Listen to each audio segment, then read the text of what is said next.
My dear friend, I want you to think about something. I want you to think about something. I want you to ask yourself a question.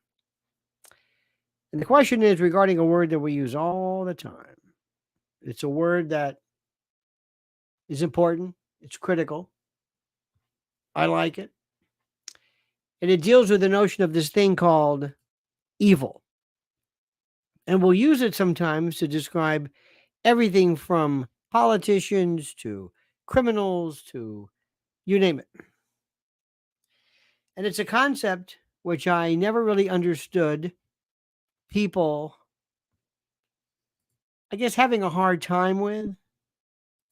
But I want to know, what is evil? For the longest time, since I can remember, I have been fascinated by the dark world of,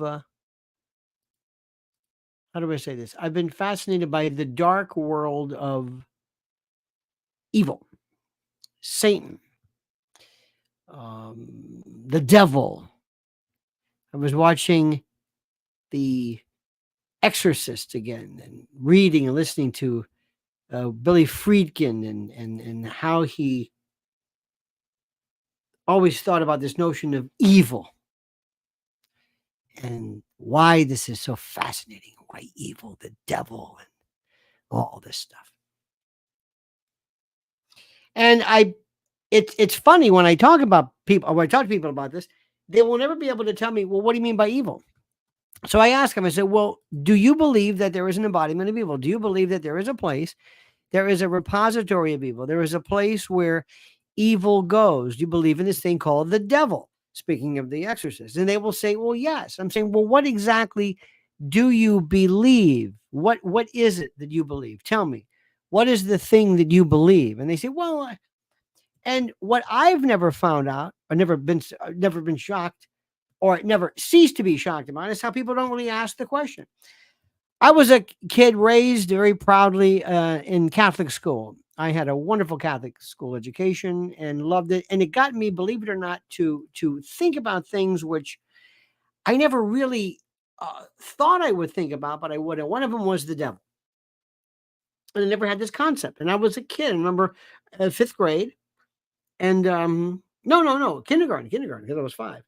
We had Sister Vincent, this old lady played the piano. And I can remember sitting next to her and looking at her hands. I thought they looked like fried chicken. They were gnarled. You know how they're very, very vascular. She's playing some beer hall putsch. I don't know what the hell she's playing, but it's very loud, very angry music. It doesn't even sound like music. And she said, children, remember, we had a carnival coming up. The devil will be at the carnival. The devil. Really? Now I'm taking I learned like a fool to take these people literally. If you tell me Noah's Ark, I believe in Noah's Ark. An ark, whatever that is, that all the animals got on, up to and including polar bears, who wouldn't have existed in the Mount Ararat or wherever the hell it was. In any event, I was fascinated. What is the devil? The devil is into sin. Why? Sin and making you do bad things. Like what?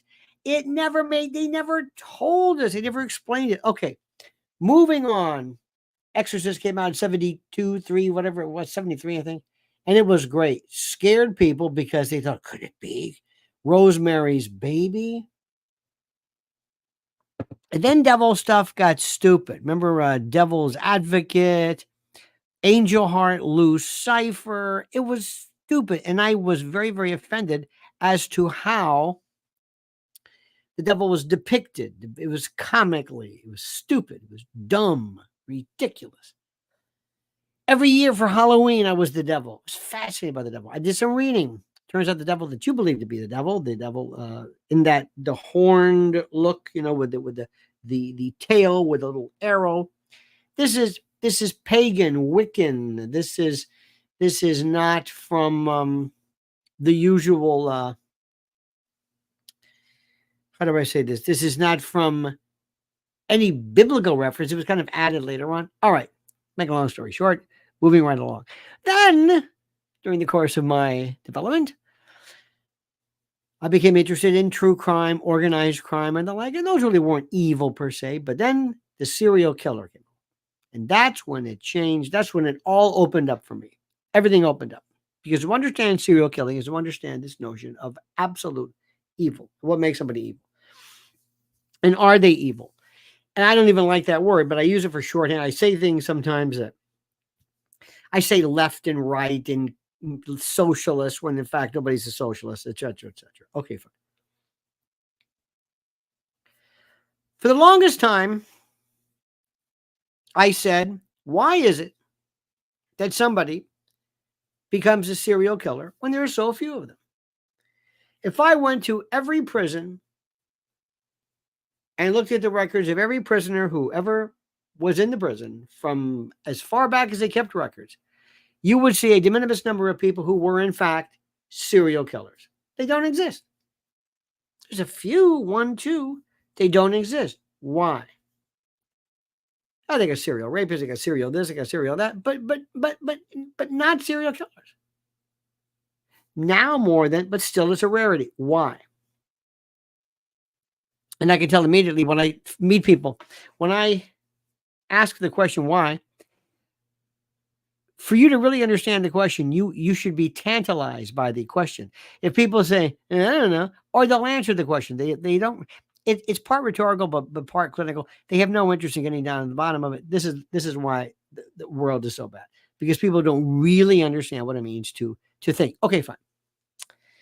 So recently, out of the serial killers, a really bad one. Believe it or not, Ted Bundy's was the worst. Ted Bundy was so bad. Pilgrimina says the devil went down to Georgia, blah blah, etc. And by the way, Pilgrim, you realize if I took that picture of you, my friend, if I was a prosecutor, go before a jury and say, ladies and gentlemen, I don't have any evidence against this man. I don't have any witnesses, fingerprints, testimony, nothing. Confessions, admissions, nothing. You look at him. And if you want to let him go, you be my guest. But whatever he does, you allowed it. They would convict your ass so fast. And I say that out of love, because you're a sweet man, but you realize if you walked into a bank by yourself on a dark, rainy night, people will be, why the bank will be open at night, I have no idea. I love you sincerely, and I mean that with all my heart. Why would people become a serial killer? Why? Ted Bundy was, I can't even tell you what he did. His was really, really, it wasn't enough. A lot of people were saying like, okay, I did my thing. There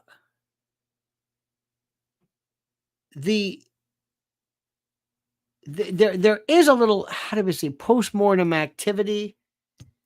There is a little bit of sometimes trophies, and I don't want to get too much in this. I got to be careful. But there's these people like Bernard Giles, still one of the most interesting of them all, who did all of his serial killing immediately. Look at this. Sir, you are a gentleman and a scholar. Thank you, big Pilgrim. PM, my friend. Bernard Giles told Piers Morgan, he said, have you ever done something that if you ever liked to do something so much? He said, I did this. He said, I saw the atoms move and I understood it. But he didn't do a lot of postmortem stuff. He would do it. Maybe a trophy here and there.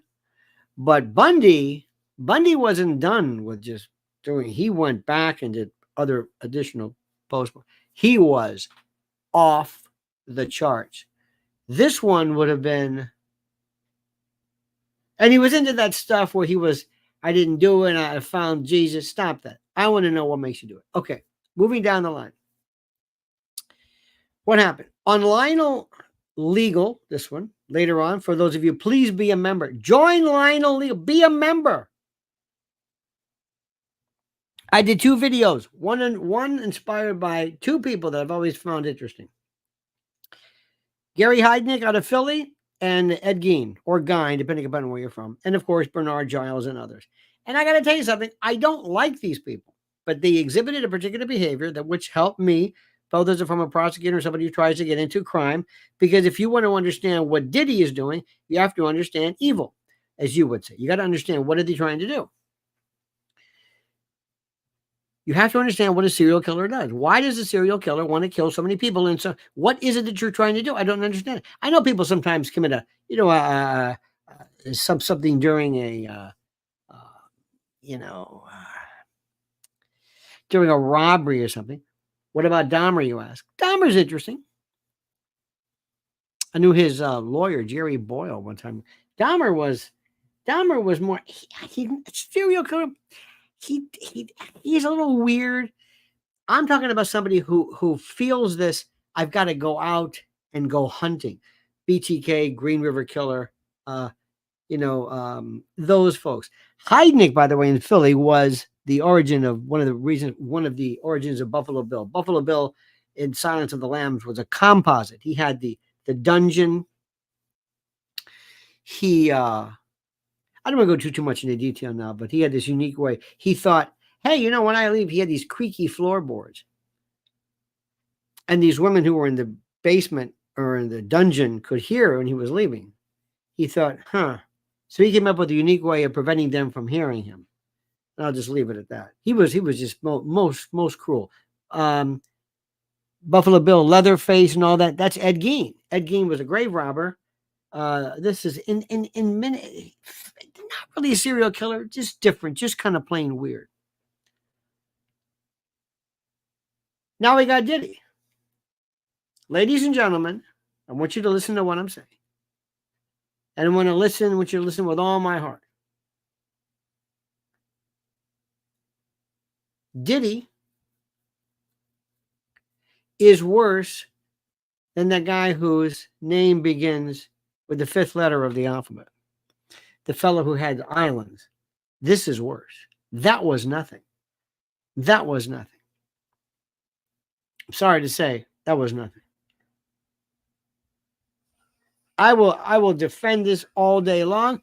I'm not saying he's not a terrible person. I will defend that all day long. He had women coming to him fine. When you find out the latest tranche of stories and videos and accounts, it is so horrible what this man did. And now there's a lawyer, was his Bisbee or whatever, who's putting out these. Have you been injured? Have you been to a Diddy? There are more people who've been to a Diddy party than were at Woodstock. I saw this in New York when Andrew Cuomo opened up the statute of limitations. And people were bringing sexual abuse claims forever. There's a part of me that says, okay, good for you. But they were going into Brooklyn diocese. All right, what do we got? Okay, anybody have Father Aloysius? Yes, 1950. Okay, how many here? 1, 2, 3, 4. Did he? Yeah, okay. There you go. Put your name down. Sign you up. All right, grade 10. Bronx, Father O'Mara. Got him. How many? 1, 2, 3, 4. That's 30. Now, I'm not saying people weren't attacked by these various, but there were people who said, hey, throw me in. There's going to be a mass settlement. You'll get something. Do you ever get one of those class action things in the newspaper, in the mail that says, did you want a Radio Shack? I did, as a matter of fact. Did you buy Clairol? I did, as a matter of fact. Did you use WhatsApp? I did. Well, there's a settlement. You'll get $1. But the class action lawyers would get $30 gazillion divided by X amount. Then there's a fund maintenance and everything like that. They're going to they're going to take everything Diddy had, his cufflink, every bottle of Cristal, his tennis shoes, his dreams. They are going to take this guy to the cleaners.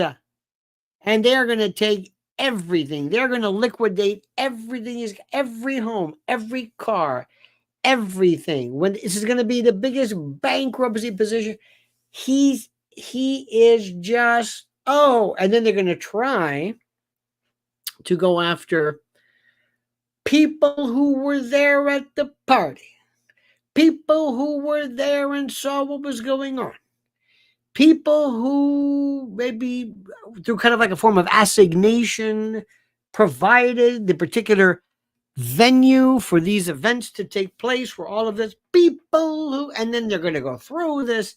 And if you knew something, you didn't do something. Now, I got news for you. Most of the time, people do not have any duty whatsoever to report activities such as this.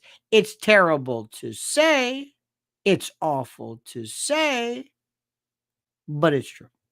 There is no, you do not necessarily have or enjoy a duty of any sort to inform that this is going on. However, if you were at a party and you're on a picture in a video and there was activity going on involving children and there was no statute of limitations as to that particular cause of action, criminal or otherwise, you could be compelled to testify.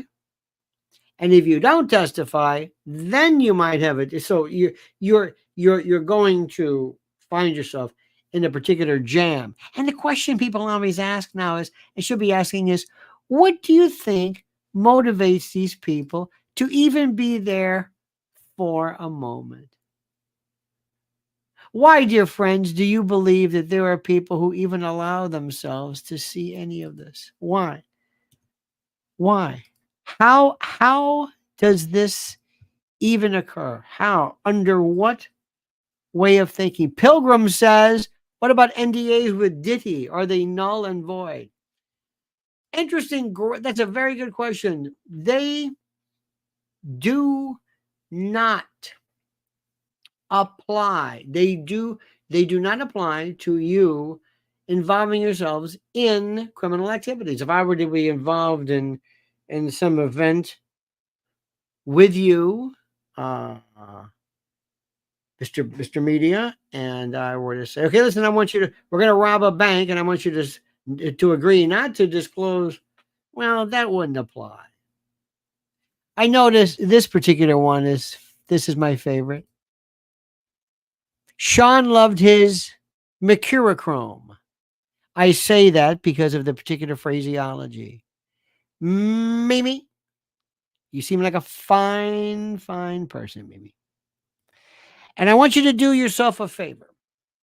And you say in this one particular part, you say, do some research. Mimi, I want you to spend for the next 25 years of your life devoted to finding any evidence, any actual, palpable, tenable, documentable, real evidence of that particular, that's oxidized cortisol.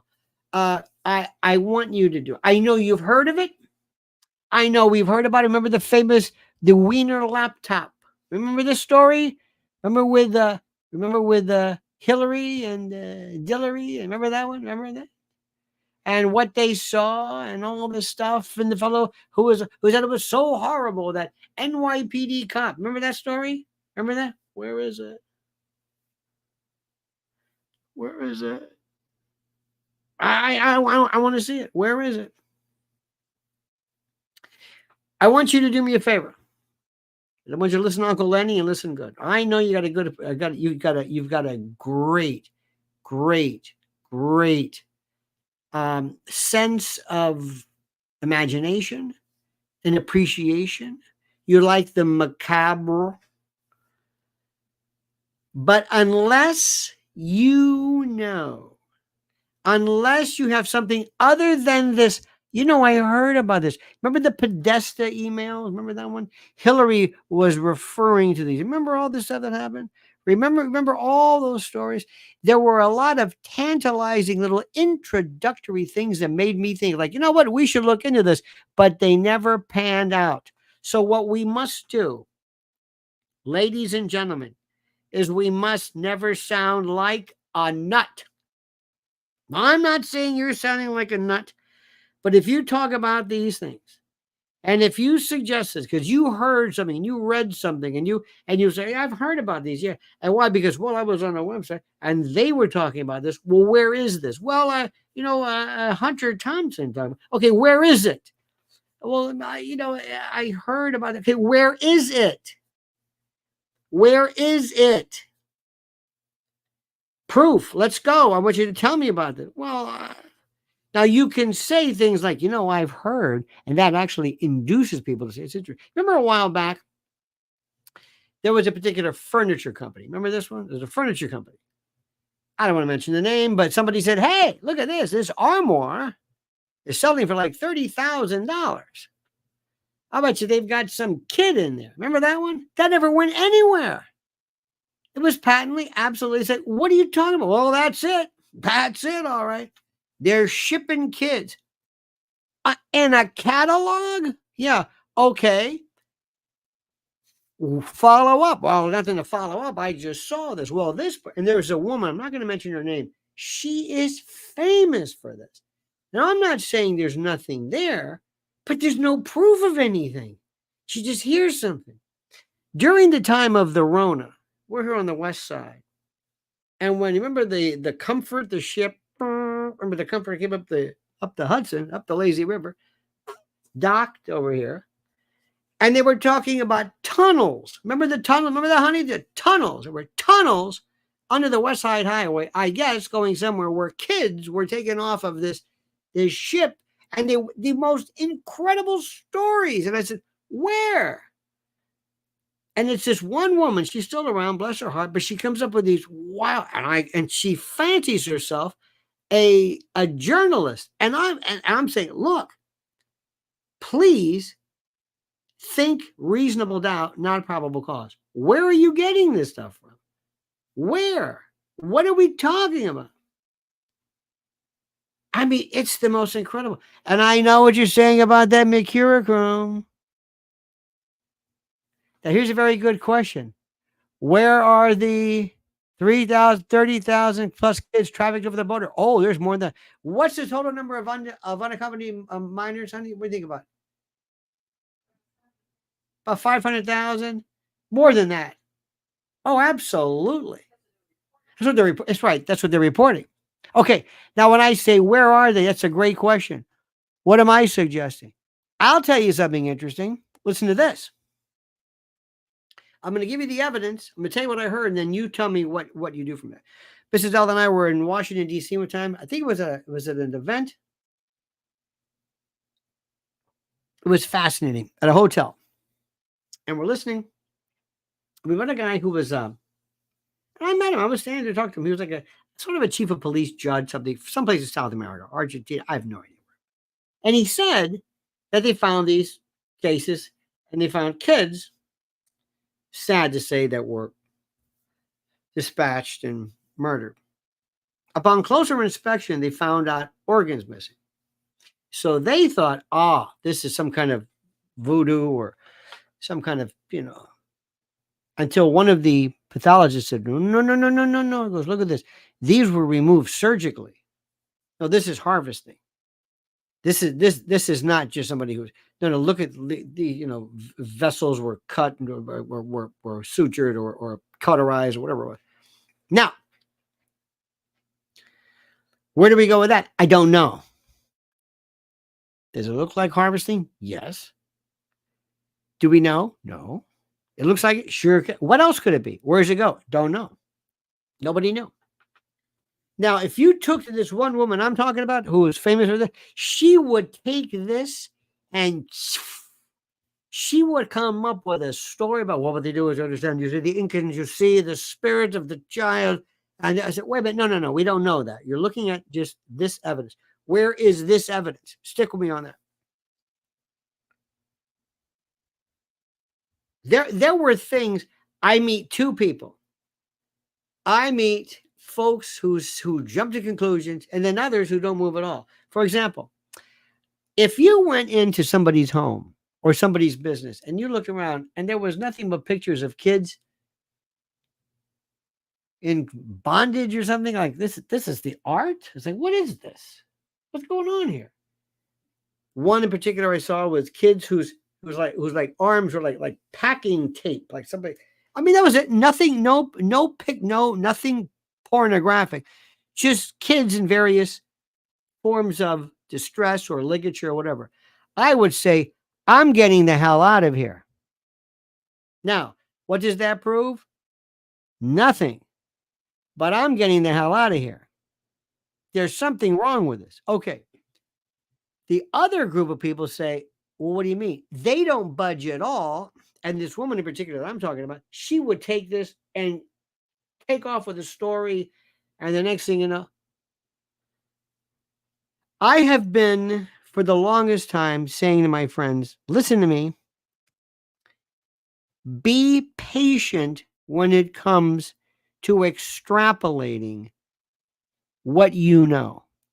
Be careful. Here's one for you. I asked somebody, do you think that modification of weather is possible?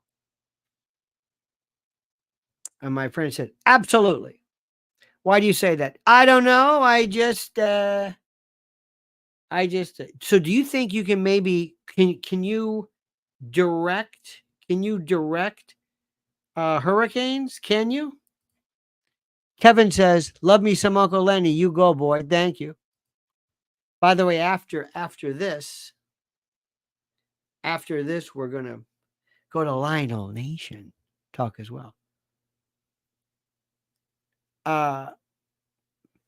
Okay. So DC said, what does that mean? I don't know. I said, but you think they can change the direction of a hurricane?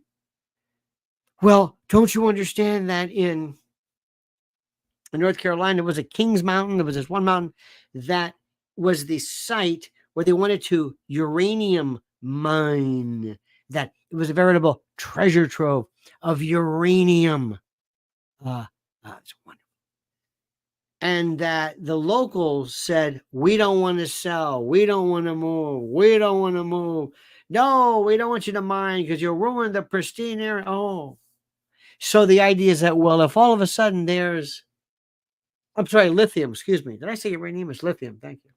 Same thing goes for, by the way, in Afghanistan. So they said, if you do lithium harvesting or lithium mining, I should say, you'll ruin this. Well, next thing you know, ta-da!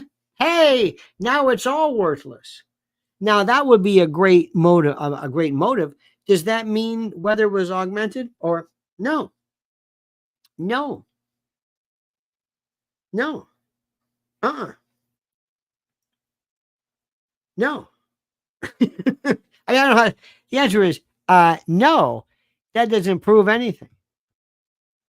But I want to look for it. I wouldn't be surprised. Let me give you something, an example of something. Are any of you preppers? Any of you a prepper? Any of you? What is a prepper? That's a right-wing conspiracy tinfoil hat nut who believes that one day the black helicopters are coming and you're going to have canned goods and stuff in your escape hatch room. That's what they say. Okay. I have been sponsor of something called, I got it right here. It's called My Patriot Supply. This is the best emergency food place in the world. There's a special there called preparewithlionel.com. And they got this special deal. This is if you're a baby, you would say, okay, let me just get into this. Okay, I'll say $50 over 4 weeks. Okay.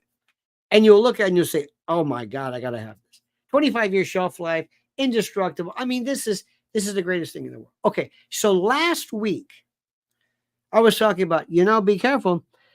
You're going to have emergency food. I don't need emergency food.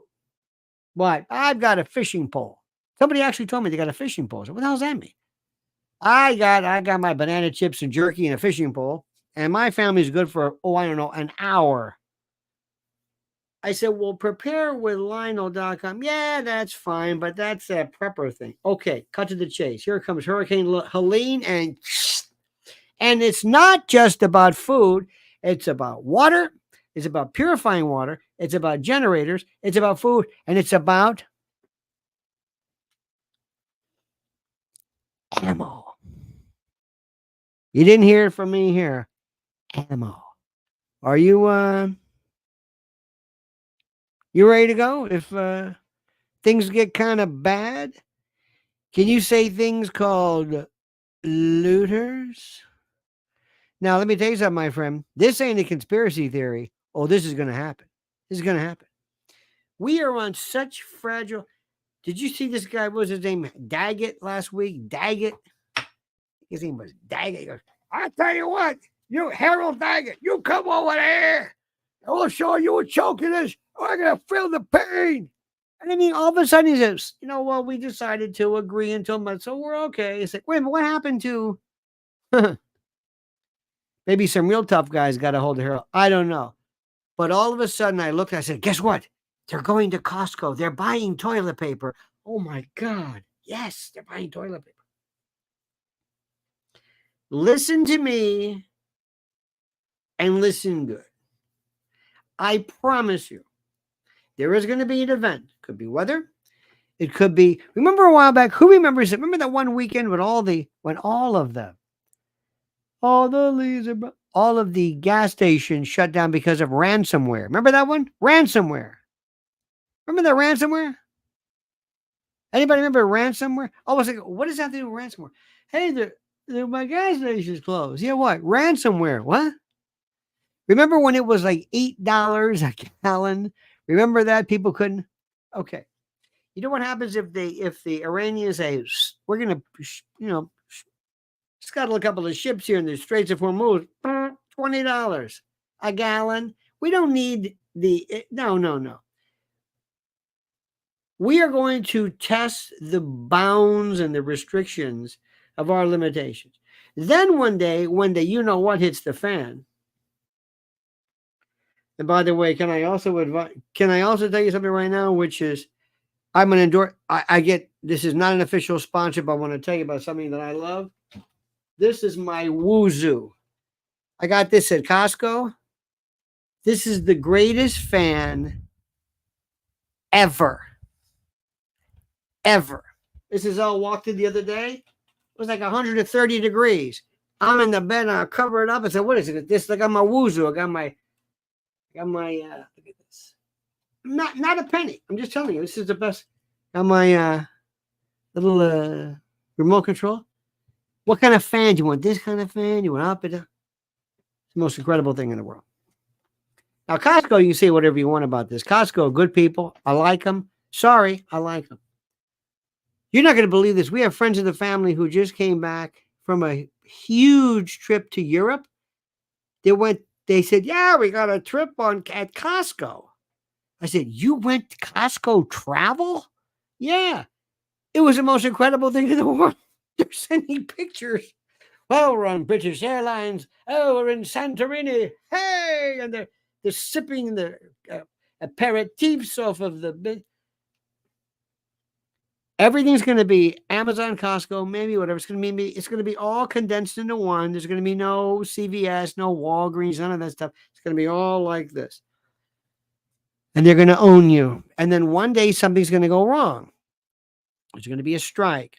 And then one day they're going to be like your local Channel 4. So we're here out live at Trader Joe's. We're here at Whole Foods. We're here at the Acme. We're here at the Kroger's. We're here at the Publix. We're here. And there's the lines are out the door. Why? Because they smell a panic. What's the panic? I don't know. But they smell it. And the lines are down the street for miles. Pilgrim says Costco runs their district center in New Jersey like an airport. Oh, it's it's funny you say that. Costco and Amazon. Oh. I am so impressed with it. A lot of times, there was a comedian years ago who says, he says, how do you say this?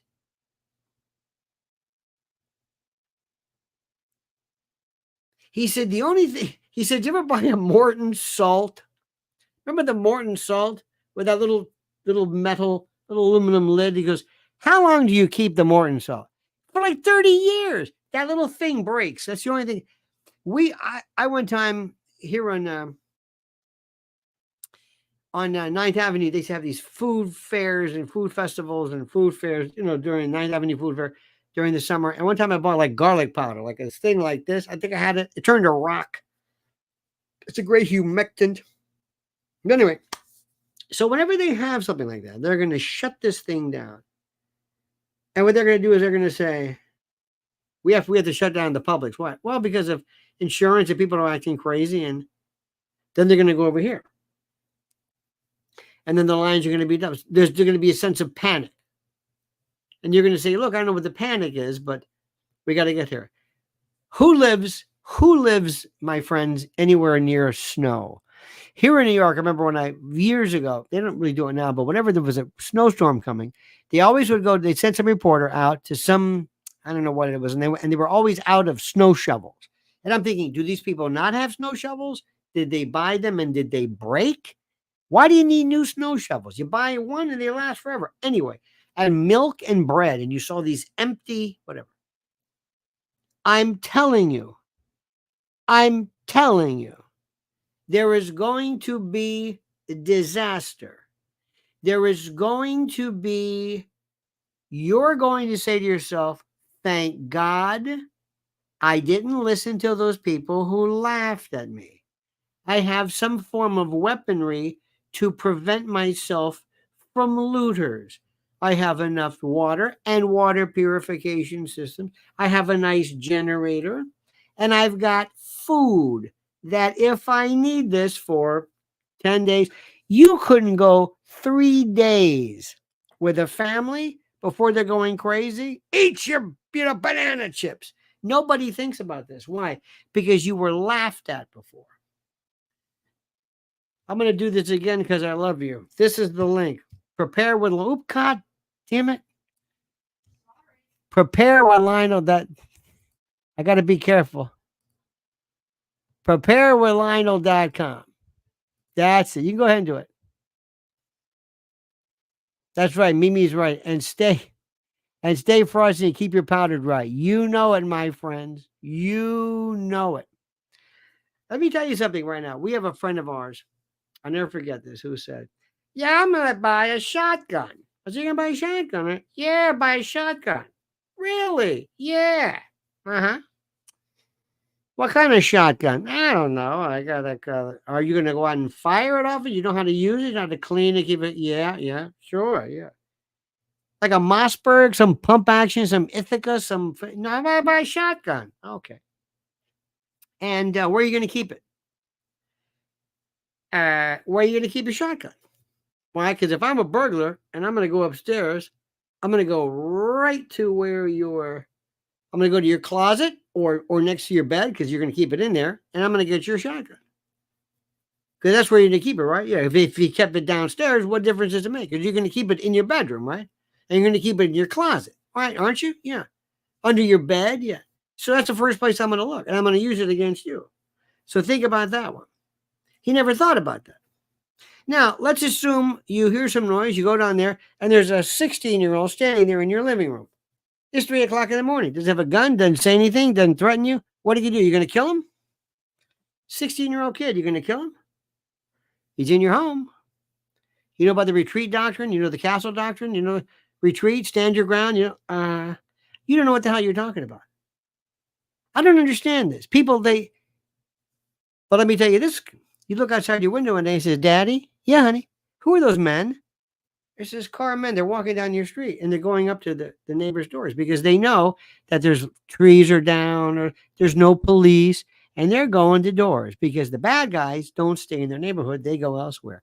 What are you going to do? Let's say somebody's outside, tamper with your car. Can you shoot them? Can you shoot somebody outside your home? Hey, he's breaking into my car. Get away from that car. What are you going to do? I'll show you what I'm going to do. No, no. You're going to shoot him? Good luck. See you in court. See you in court. Yeah, but I don't know. You're not ready for this. No. I got to tell you, I think this is the funniest story. Got a friend of ours, and they live in kind of like a townhouse. You know, the ones that they all look alike, identical, even though you've been there a million times, you go 35. What is it? 36, 41. Is it? No, is that it? No, that's that. Damn, I wish they parked there. I don't know. I think that's it. They have there's nothing on the door and there's no markings. So anyway, one day I went out to the car, it's a stretch, to get something. And I came back and I walked in the door and I looked down and I said, I don't remember them having all these shoes out here. I was like, yeah. And I hear this voice, can I help you? I was in the wrong house. I walked in this guy's house. Could he shoot me? It's in his home, domicile. Can he shoot me? I thought to myself, oh my God. So all I'm saying right now is, while you're sitting here and it's okay, preparewithlionel.com, make sure you got water and sit down and ask yourself, when can I shoot? And the worst person to ask is a cop. Let me leave you with this one. I'm going to say something and you're going to fill in the story. You've heard this a million times. You ready? I'm going to say something and you're going to fill in. Okay? Okay. It goes something like this. You know, I got a friend of mine who is a cop, and he told me, he said, if you ever shoot somebody outside your house, you do one thing. If you shoot them outside, what do? Fill me in. What do you do? Finish the line. What do you do? If you shoot them outside, what? First one that gets it. Who's the first one to get this one right? You've heard this a million times. Come on. I'm waiting. Come on. First person to say it. Come on. Pull him inside. Thank you. Smiling Sue. I'm sorry. Excuse me. You know what? Drag him in. Yep. River Song got it right. Drag him in. Drag him in. Drag him inside. Drag him inside. There's no warning shots in Florida or threatening. That's right. Drag him inside. Hello, Sheriff. Oh, yeah, there's a guy who brought a break in my house. Yeah, can you come over here? Yes, sir. Thank you.